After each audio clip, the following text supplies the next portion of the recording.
బా ఓహో ఓ నిన్ను ఎట్టయినా పండుగ తర్వాత పంపించేస్తారంట. ఇంక నువ్వు నాటకాలు ఎన్ని బండి వేస్ట్. ఏడిస్తే ఏడిచా కరగడు, కడిగే సమస్య లేదు. అంతే చికెన్ మొక్క లేదు నీకు, ఫస్ట్ గుర్తుపెట్టుకో. అది ఏడు చేస్తుంది పదయం, దానికి పడదు. కళ్ళు నీళ్ళు చేస్తే నిజంగానే పదయా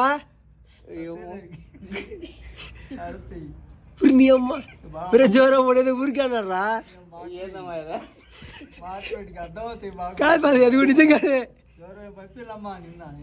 అదిగో ఆడ మీ ఓనర్ ఆడుతున్నా బాయ్కి చాలు కానీ ఇంకా ఆడిపోతే చికెన్ మొక్కలు లేవు. సుధాకర్ పది మటన్ అండి. ఇంకా పరిస్థితి ఏందిరా రే, ఇంక నువ్వు ఇంకోటి దండం కాలు పట్టుకో. ఇంకెందుకు లాస్ట్కి నేనేం చేయలేను, పని అయ్యేటట్లేదు.